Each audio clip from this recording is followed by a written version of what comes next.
Welcome. My name is Beth Vandermeer, and today's tutorial is on adding a guest to an existing visit. So there are two easy ways to do this. Once you log in, you'll see your calendar page, and the first way to do this is to simply click on one of the calendar ribbons for the family that you need a guest added to. So this will open up your Edit Visit page, your Edit Visit window, and you can click on the Add Guest button. The other way to do this is from the check-in page. So if you click on that and you scroll down past confirmed reservations and the wait list, you'll see all of your checked-in guests, and you can add a guest from this button here. So the swim family is quite large. Here you'll see everybody who's in the family, who's associated with Dan Swim as the patient. You'll see who's staying. Currently, the current room is 118, so Emily and Frank are already in that room.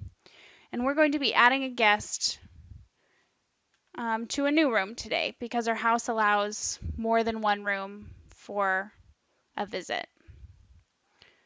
So the new guest is arriving on the 30th, and they're staying about a week. So you may have seen the scrolly wheels here. So that's just checking to see if anybody else is in a reservation or staying in a different room already.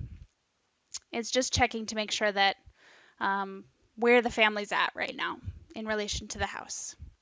So we've found out that Dan and Anne are coming to stay. And down here you'll see the existing guests 2, that's Emily and Frank, and then the new guests 2, that's Dan and Anne. What current room Emily and Frank are in, and if you want to assign them to a new room, you can do that here. So if your house, you will get warning messages if you go over the number of rooms that you're allowed, but if your house allows more than one room, this little new room box will be right here.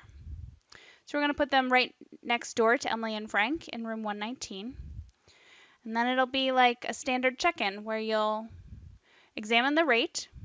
So this rate will be the same rate as Emily and Frank's.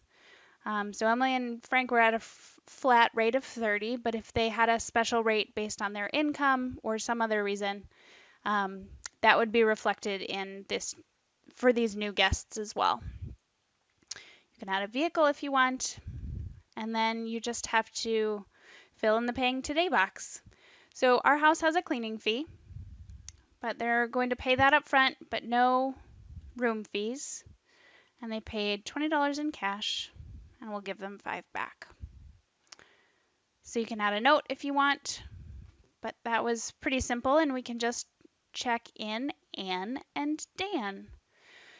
So you'll see guest is Anne and the patient is Dan, and you can print this receipt if you'd like. So this is for the cleaning fee and any visit fees you would have added as well. So the registration info box pops up. This is just a procedure for your house to remind your front desk staff about what all needs to be done when you're checking someone in. And if you click the email receipt checkbox, then all future receipts will be emailed to Anne, your primary guest, if you've provided an email address for them.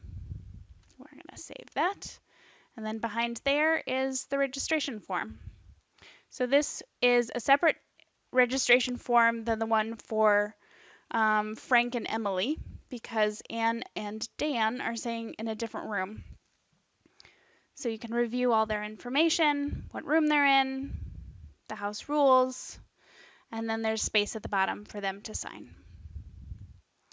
So once we go back to the house register,